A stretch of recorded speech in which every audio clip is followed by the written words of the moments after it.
শুরু করি ইনশাআল্লাহ। বিসমিল্লাহির রহমানির রহিম। আমাদের 233 নম্বর কায়দা, কুল্লু মা ইউতালিবু বিহিল ইনসানু বিল হাফসি ওয়াল মুলাযামাতি ইয়াকুন আমরু বিআদাইহি সাবাবাল লিল-ওজূব বিলা ইশতিরাতি জামানিন ওয়া কুল্লু মা লা ইয়াকুনু কাযালিকা লা ইয়াকুনু আমরু বিআদাইহি সাবাবাল লিল-ওজূব ইল্লা বিইশতিরাতি জামান। এই কায়দার অর্থ হচ্ছে, যে হক আদায় করার জন্য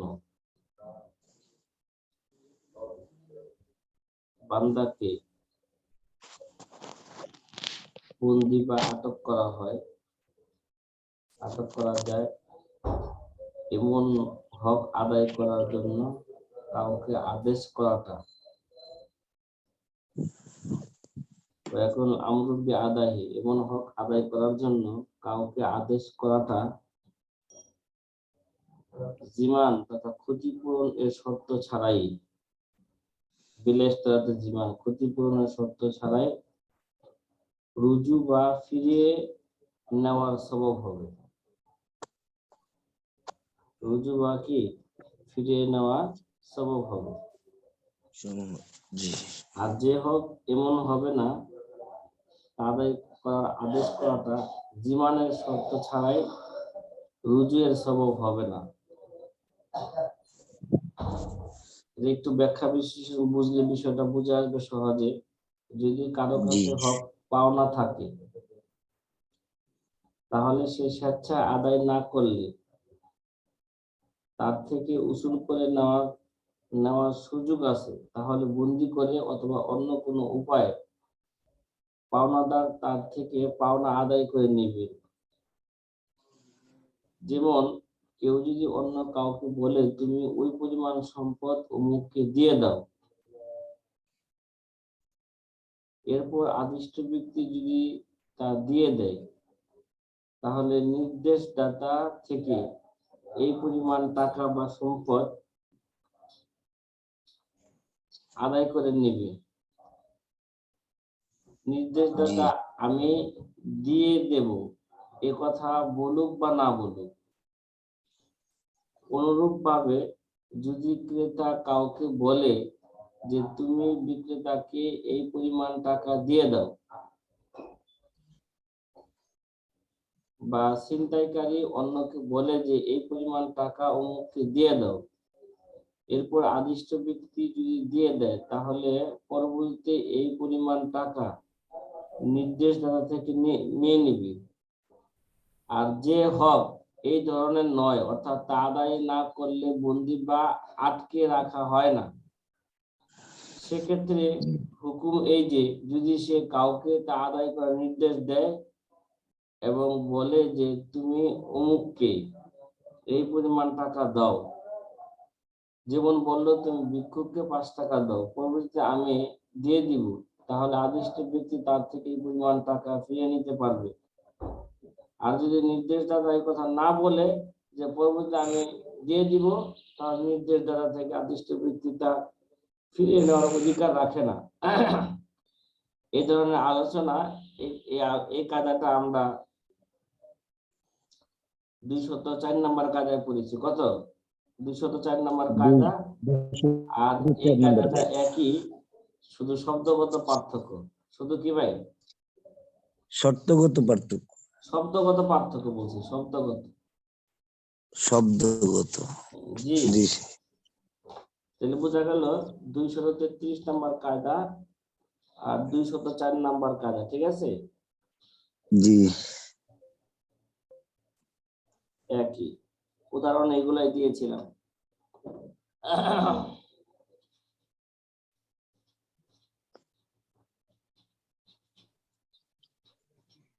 আমাদের 234 নম্বর কায়দা, কুল্লু মান কুবিলা কওলুহু ফাআলাইহি ইয়ামিনু। কুল্লু মান কুবিলা কওলুহু ফাআলাইহি ইয়ামিনু, যার কথা গ্রহণ করা হবে তার জন্য আবশ্যক হলো কসম করা। কি করা? যার কথা তার জন্য আবশ্যক হলো কসম করা। ওই যে আমার 66 নম্বরের যে কায়দা যে পড়েছিলাম যে আল ইয়ামিনু লিল মুদ্দাই আল বায়িনাতু লিল মুদ্দাই ওয়াল ইয়ামিনু আলা মান আনকার, এই দলিলের অধীনে বিস্তারিত আমরা সেখানে আলোচনা করছিলাম যে কে দলিল উপস্থাপনা করবে, কেন করবে।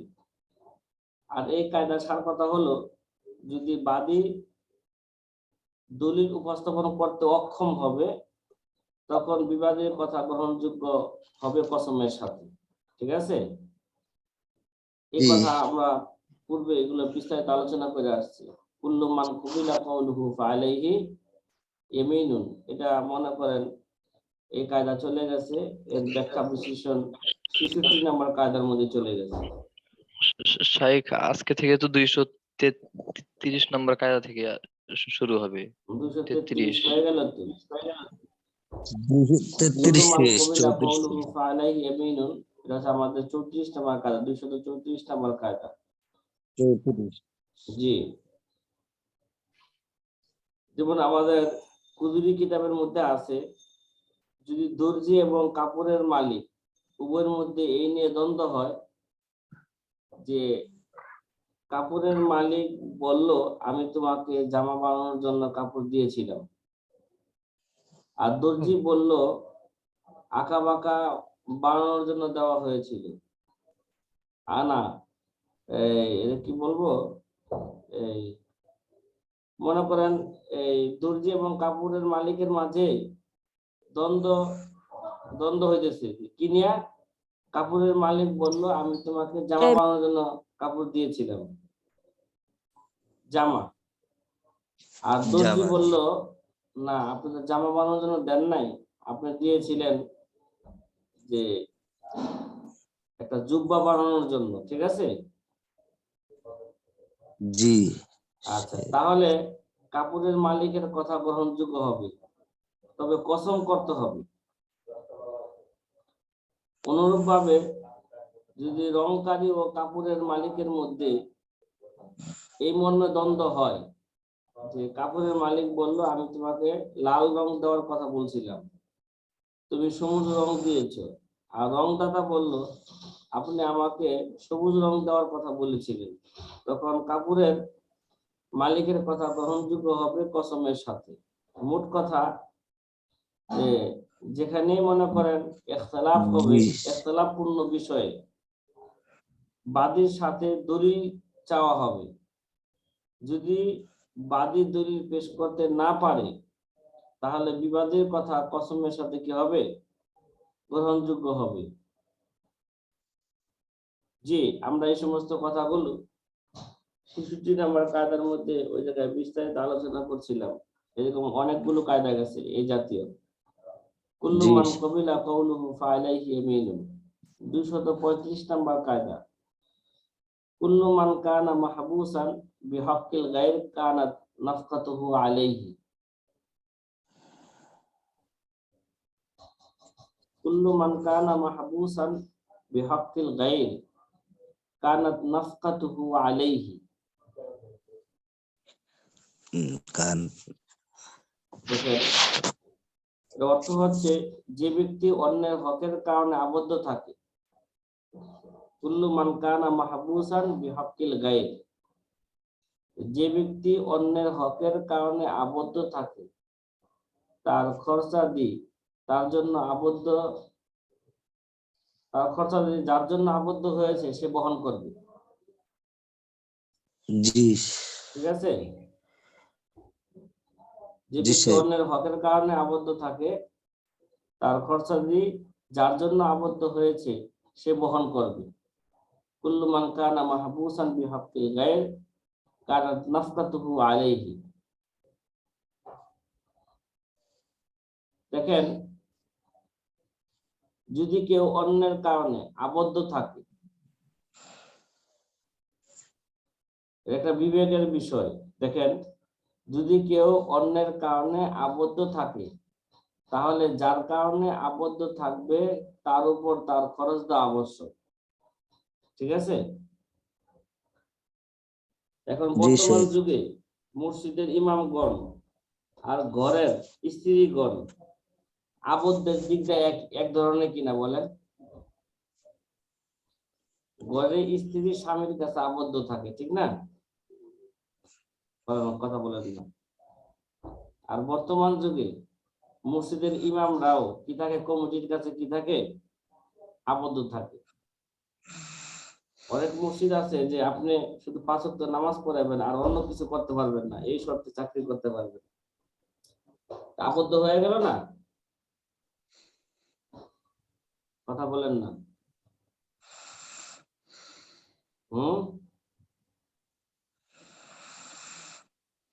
কিরে ভাই, ঘুমাইতেছেন কথা না বললা? নাক নাক ডাকা শোনা যাইতেছে। যে ব্যক্তি অন্যের হকের কারণে আবদ্ধ থাকবে, কুল্লু মান কানা মাহবুসান বিহাক্কিল গায়র কানাত নাফকাতুহু আলাইহি। বলতেছিলাম যে এই কায়দাটি বিবেক সম্মত। যদি কেউ অন্যের কারণে আবদ্ধ থাকে, তাহলে যার কারণে আবদ্ধ থাকবে তার উপর তার খরচ দেওয়া আবশ্যক। আপনারা হেদায়েত কিতাবের মধ্যে পড়েছেন, স্ত্রী যখন নিজেকে স্বামীর ঘরে আবদ্ধ করে ফেলে তখন স্বামী তাকে যাবতীয় খরচ দিবে, এ ব্যাপারে কোরআন হাদিসে নির্দেশ রয়েছে। যেমন আল্লাহ তাআলা বলেন কি ভাই, লিউনফিকা যু সাআতিন মিন সাআতিহি, এরকম একটা আয়াত আছে কিনা বলেন? জি জি স্যার। অর্থাৎ যে ব্যক্তির যে পরিমাণ খরচ করার সামর্থ্য থাকে সে যেন সেই পরিমাণ খরচ করে। অন্যত্র আল্লাহ তাআলা ইরশাদ করেন, ওয়া আলাল মাউলুদি লাহু রিজকুহুন্না ওয়া কিসওয়াতুহুন্না বিল মা'রুফ। অর্থাৎ সন্তানের বাবার জন্য মহিলার খরচা দি এবং ভরণ পোষণ ভালোভাবে ব্যবস্থা করবে। এছাড়াও আরো অনেক দলিল আছে, হাদিস থেকেও আছে, যে এগুলো হচ্ছে নকলি দলিল, নাকি কি দলিল ভাই? জি স্যার, নকলি নকলি দলিল। দলিল। আর আকলি দলিল হলো যে স্ত্রী নিজেকে স্বামীর গৃহে আবদ্ধ রাখে বিদায় স্বামীর উপর স্ত্রীর যাবতীয় খরচ বহন করা আবশ্যক। অনুরূপভাবে যে ব্যক্তি সদকা উসুল করে তাকেও বাইতুল মাল থেকে বেতন দেওয়া আবশ্যক, কেননা সেও মুসলমানের কল্যাণের জন্য নিজেকে আবদ্ধ করে রেখেছে। তদ্রূপভাবে মনে করেন একজন ইমাম সাহেব মসজিদের মধ্যে আবদ্ধ থাকে, 5 ওয়াক্ত নামাজ পড়া, এছাড়া সে অন্য কোনো কাজ যাইতে পারে না, তাহলে মসজিদের ইমাম সাহেবের যাবতীয় খরচ কার বহন করা উচিত বলেন? এমন ইমাম সাহেব যদি অন্য জায়গায় যাইতে পারে না, আবদ্ধ থাকে মসজিদের কাজের মধ্যে, তাহলে তার সকল খরচ কে বহন করবে? মসজিদের পক্ষ থেকে কমিটিটা কি করবে? এটা বহন করবে। জি, কথা কি ভাই বুঝে আসছে?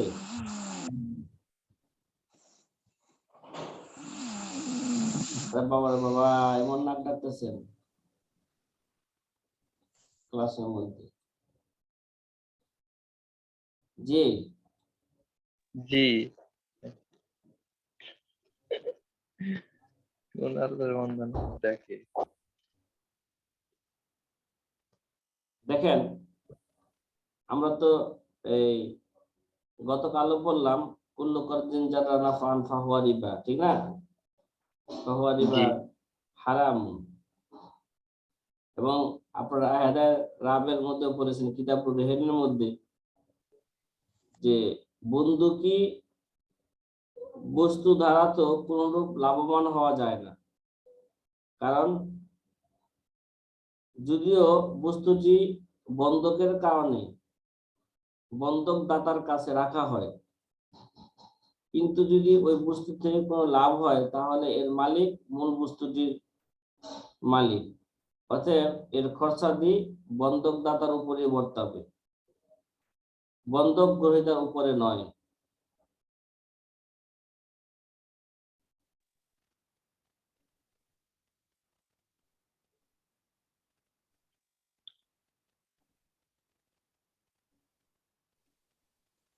এই কথা বলার উদ্দেশ্য ছিল যে বন্দুকের ব্যাপারে এই জায়গায় প্রশ্ন করা যাবে না, যেহেতু এটা বন্দুকি বস্তুটা তো যে বন্ধক দাতার কাছে কি থাকে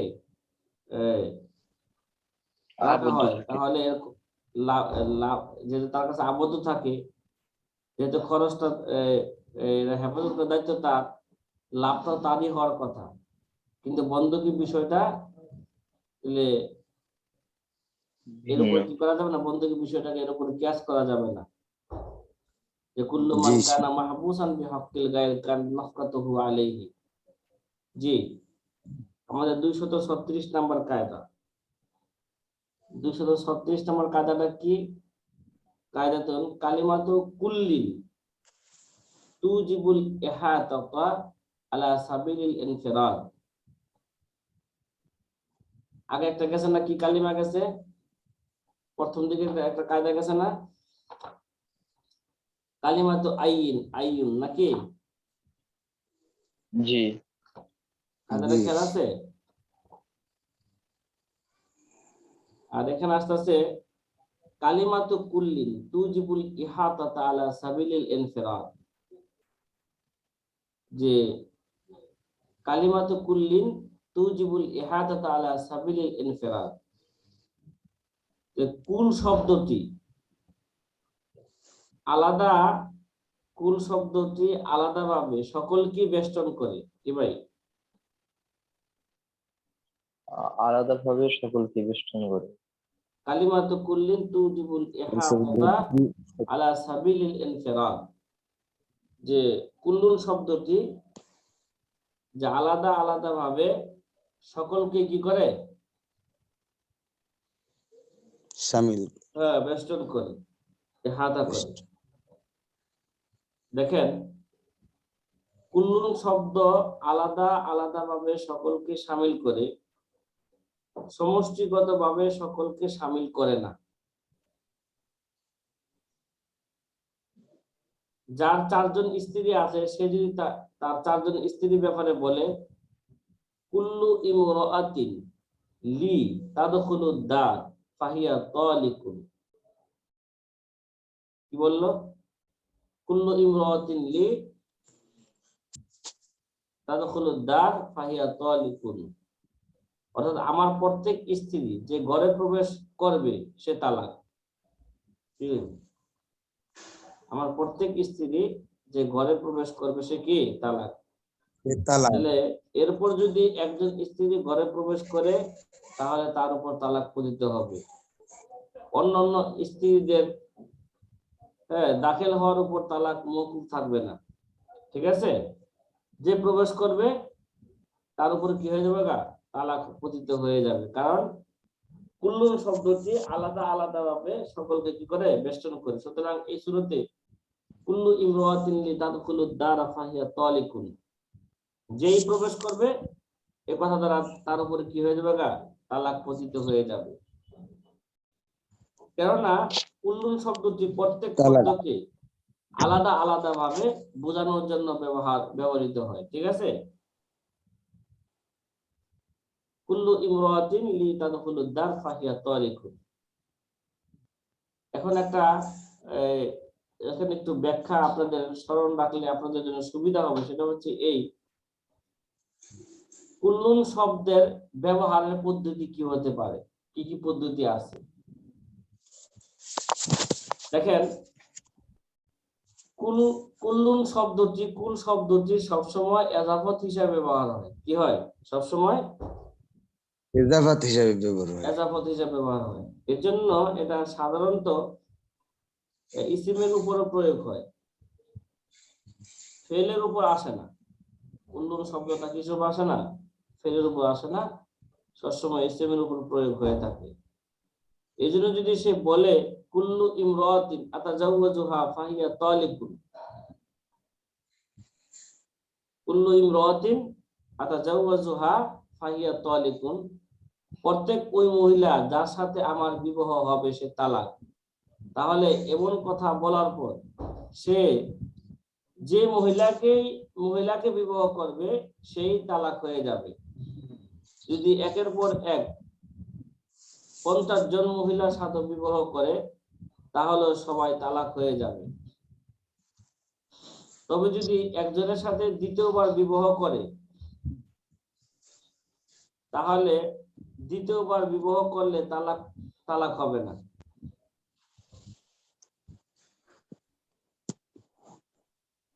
দ্বিতীয় হ্যাঁ, দ্বিতীয়বার যদি- কিভাবে? দ্বিতীয়বার কিভাবে?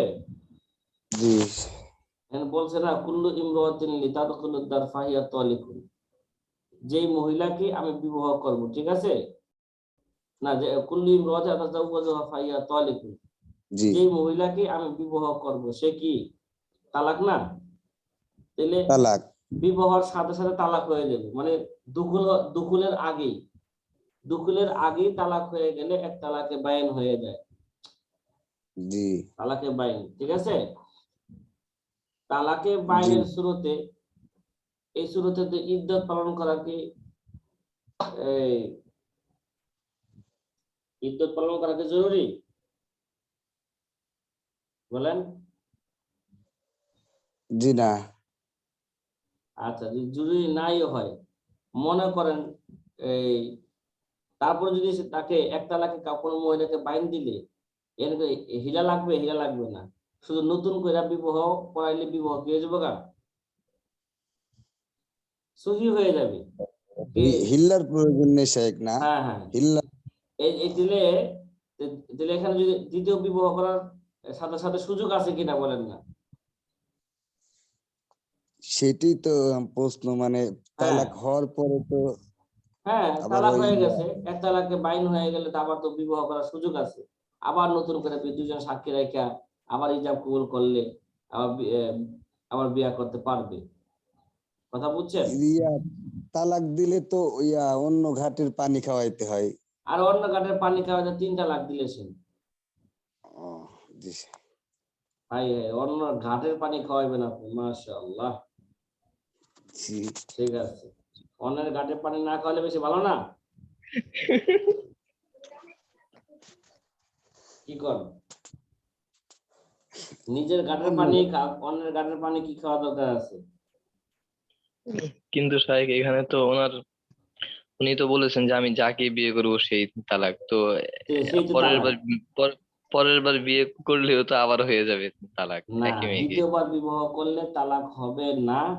কেন তালাক হবে না এটা এখনো বলি নাই, এবার শুনেন, ঠিক আছে। দ্বিতীয়বার তালাক হবে না, কেননা একজনের সাথে দ্বিতীয়বার বিবাহ করলে যদি তালাক হয়, তাহলে বিবাহের বিষয়টি আম বা ব্যাপক হচ্ছে। এবার কি বিবাহের বিষয়টি কি হচ্ছে, আম বা ব্যাপক হচ্ছে। আর ইসিমের মধ্যে তো উমুম হয় না, কি হয় না, ইসিমের মধ্যে উমুম হয় না, কেননা মহিলা তো একজনই, যদিও বিবাহ হয়েছে দ্বিতীয়বার, কেননা কুল শব্দটা উমুমে আসমা এর উপর দালালত করে, উমুমে আফআল এর উপর দালালত করে না, ঠিক আছে। জি এই কারণে দ্বিতীয়বার বিবাহ করলে কি হবে না, তালাক হবে না, এসএম এর মধ্যে উমুম আসে না। জি, আর দেখেন কুল শব্দের মাদখুলটা মারেফা বা নাকেরা হওয়া হিসাবে অর্থের মধ্যে কি আছে, পার্থক্য আছে। এগুলো আপনারা নূর আলার মধ্যে পড়ছেন, খেয়াল আছে কিনা জানি না। কুল্লুন শব্দটা, কুল্লুন শব্দের যে মাদখুল, এই মাদখুলটা মারেফা এবং নাকেরা হওয়ার হিসাবে অর্থের মধ্যে কি আছে, পার্থক্য আছে অর্থের মধ্যে। কুল্লুন শব্দের পরে যে শব্দ হবে সেটা মারেফা ও নাকেরা হলে কুল শব্দের অর্থের মধ্যে কি তারতম্য হয়, এই প্রসঙ্গে কথা হলো যে কুল শব্দ যেহেতু পরবর্তী শব্দের উমুমের উপর দালালত করে, কুল শব্দ যেহেতু পরবর্তী শব্দের উমুমের উপর দালালত করে, এর জন্য কুল শব্দ যদি নাকেরার উপর প্রবেশ করে তাহলে নাকরা এর সকল আফরাদ বা সদস্যকে বোঝাবে। আর যদি মারেফায়ের উপর প্রবেশ করে তাহলে মারেফায়ের সকল আফাতকে বোঝাবে। যেমন কেউ যদি তার স্ত্রীকে বলল আনতি তালিকুন, আনতি তালিকুন,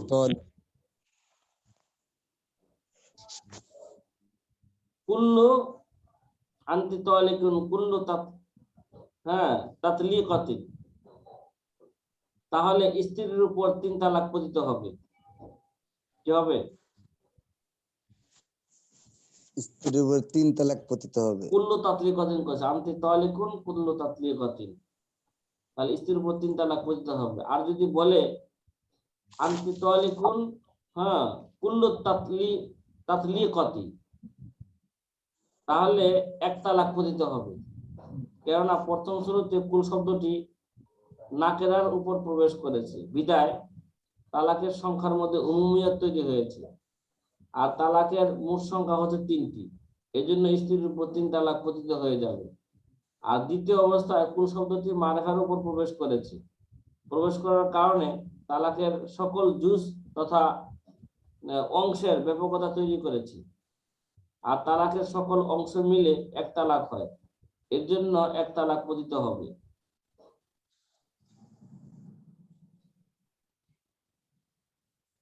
আর কুল শব্দটি যদি ফেলের উপর প্রবেশ করে, ফেলের উপর প্রবেশ করার কোনো পদ্ধতি আছে কিনা দেখেন। যে কুল যেহেতু লাজিমুল ইজাফা, অর্থাৎ সবসময় মুজাফের ব্যবহার হয়, আর ফেল যেহেতু মুজাফিলাই হয় না, এই জন্য ফেলের উপর তা প্রবেশ করবে না। বরং ফেলের উপর প্রবেশ করতে হলে মায় মাজদারিয়া ব্যবহার করতে হবে। কি করতে হবে? মায়ে মাজদারিয়া ব্যবহার করা লাগবে। আর মায় মাজদারিয়া ফেলকে তাবিল করে ইসম এর পর্যায়ে নিয়ে যায়, যেন সেটা মুজাফিলাই হতে পারে। অতএব কে যদি বলে কুল্লামা তাজাওয়াজতু ইমরাতান ফাহিয়া তালিকুন, কি বলছে? কুল্লামা। জি, তাহলে এই যে কুল্লামা, এটা মায় মাজদারিয়া, মায় মাজদারিয়ার কারণে এখানে ফেলের উপর কুলটা আসছে, কিন্তু এটা বাতাবিলে এসএম হবে, এসএম এর অর্থ হবে। তাজাওয়াজতু কিসের অর্থ হবে? এসএম এর অর্থ। এসএম এর অর্থ হবে। অর্থটা কি হবে? কুল্লু ওয়াক্তিন আতাজাওয়াজু, কুল্লামা তাজাওয়াজতু ইমরাতান মানে কুল্লু ওয়াক্তিন আতাজাওয়াজু ইমরাতান ফাহিয়া তালিকুন, যখনই কোনো মহিলাকে বিবাহ করি তাহলে তার উপর তালাক। তার উপর কি ভাই? তালাক। তালাক। জি, এই কায়দা সম্পর্কে এই পর্যন্ত কথা রইল। এই সমস্ত কথাগুলো আপনারা নূর আনার মধ্যে পড়েছেন। 237 নম্বর কায়দা।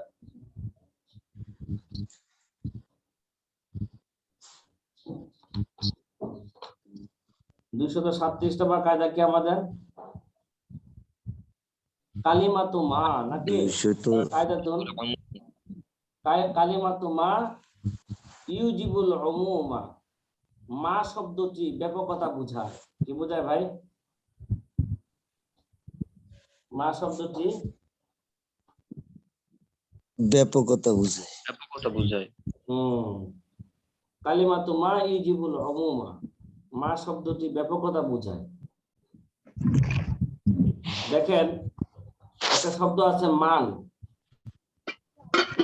দেখেন মান কোথায় ব্যবহার করবে, মা কোথায় ব্যবহার করবে। এর মধ্যে কালিমাতু মা ইউজিবুল উমুমা, এই কায়দায় বলা হয়েছে মা শব্দটি উমুম তথা ব্যাপকতা বোঝায়। আর আমরা সামনে আমাদের একটা কায়দা আসবে 360 নাম্বার কায়দা। কত নাম্বার? 60। 360 নম্বর কায়দার মধ্যে সেখানে বলা হয়েছে যে মান ও মা উমুম ও খুসুস উভয়টার জন্য ব্যবহার হয়। কি ভাই? মান ও মা উমুম ও খুসুস উভয়টার জন্য কি হয় ব্যবহার হয়। কায়দাটা দেখেন তো 360 নম্বর কায়দা।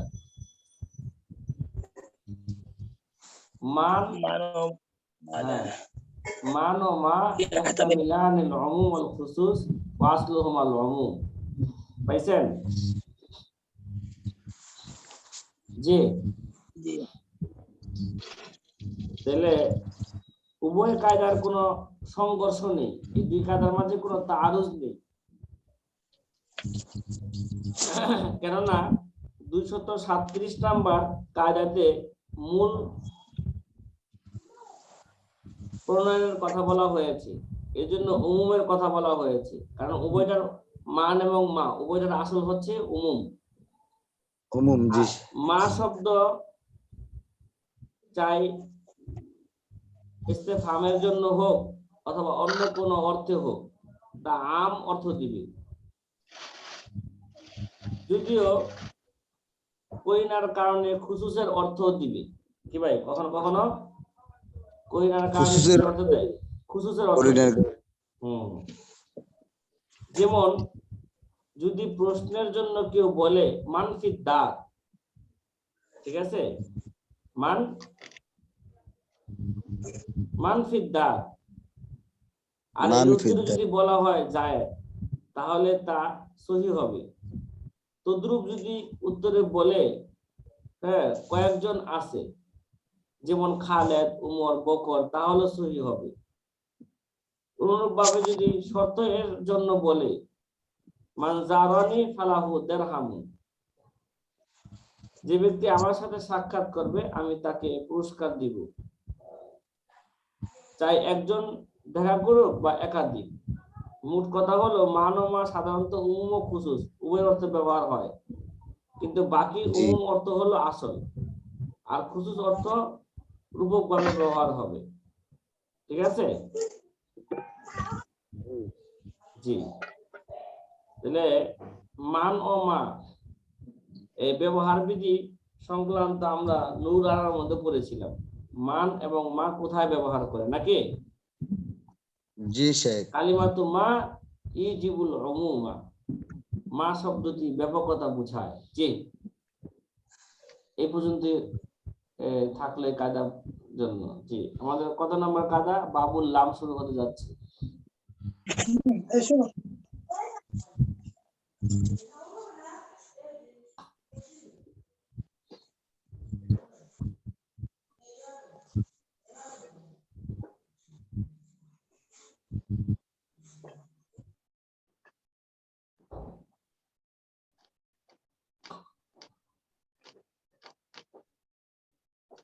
আমাদের 338 নম্বর কায়দা শুরু হতে যাচ্ছে। কত নম্বর?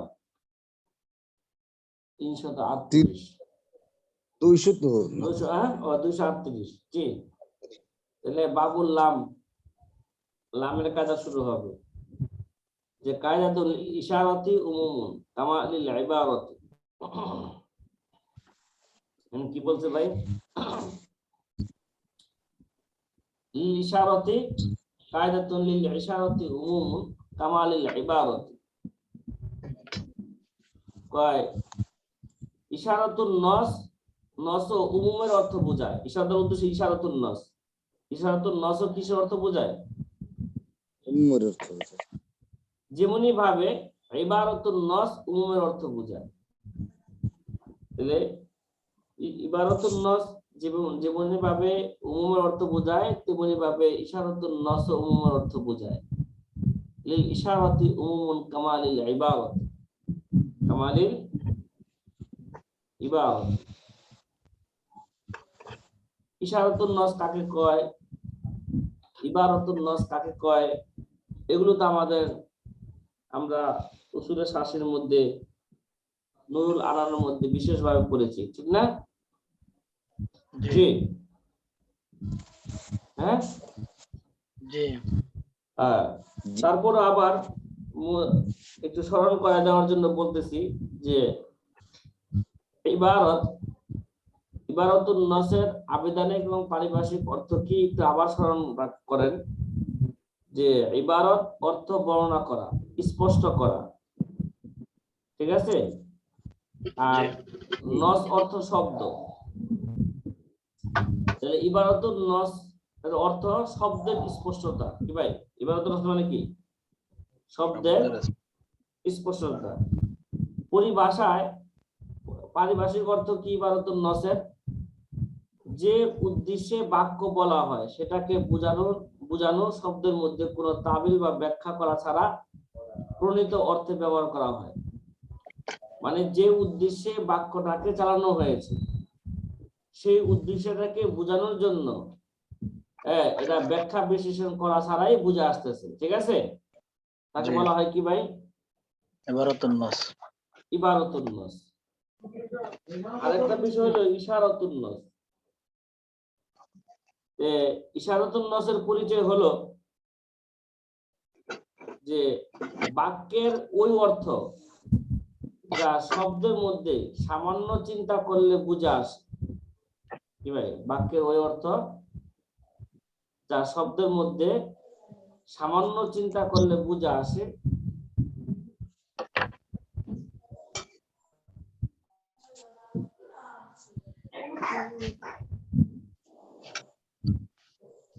জি তাহলে যেটা বাক্যের মধ্যে ওই অর্থ যা শব্দের মধ্যে সামান্য চিন্তা করলে কি আসে, বুঝে আসে। বেশ কিন্তু এটাকে এই উদ্দেশ্যে ওই অর্থের জন্য বাক্যটাকে চালানো হয় নাই। ঠিক আছে, এবং ওই উদ্দেশ্যের জন্য বাক্যটাকে প্রণয়ন করা হয় নাই, নির্বাচন করা হয় নাই। কিন্তু বাক্যের শব্দের মধ্যে চিন্তা ভাবনা করলে ওই অর্থটা কি আসে, বুঝে আসে। তাহলে ইশারাতুন নসের সংজ্ঞা দ্বারা বোঝা গেল এর জন্য চিন্তা ফিকির করতে হবে। কি করতে হবে? চিন্তা ফিকির করতে হবে। এই জন্য মারকাজুল ফিকরি ওয়া দাওয়া লাগবে। কি লাগবে? মারকাজুল ফিকরি ওয়া দাওয়া লাগবে। এর জন্যই তো ইশারার উদ্দেশ্য বোঝার ক্ষেত্রে মতনৈক্য হয়, ঠিক না ভাই? ইশারার মাধ্যমে বোঝার ক্ষেত্রে কি হয়ে থাকে? মতনৈক্য হয়ে থাকে। কারণ সকল ইশারা এক না, এগুলোর মধ্যে স্পষ্ট ও গোপন হওয়ার দিক দিয়ে অনেক তারতম্য আছে। কোনোটার জন্য হালকা চিন্তা ভাবনা করতে হয়, আবার কোনোটার জন্য গভীর চিন্তা ভাবনা করতে হয়। এবার দেখেন ইবারাতুন নস ও ইশারাতুন নসের উভয়টির উদাহরণ কি হইবে বলেন?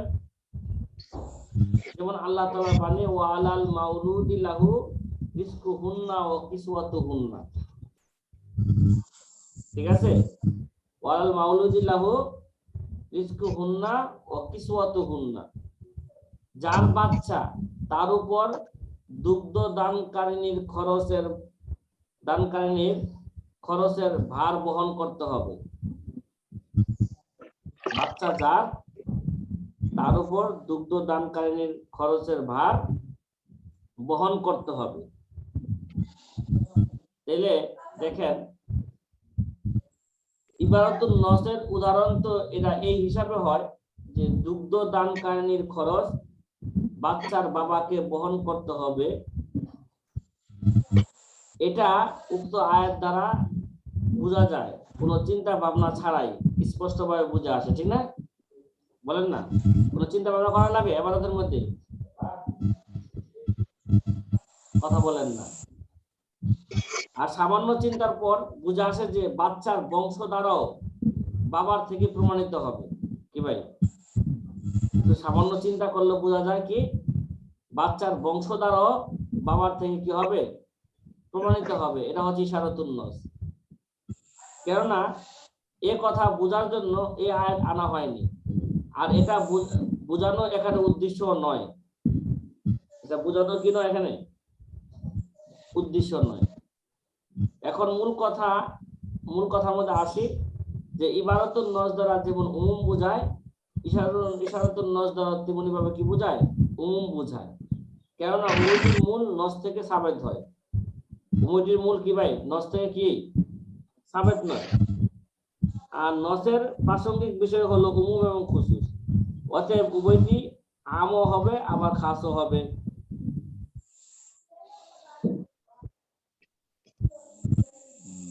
ইশারাতুন নস, নসের মধ্যে যে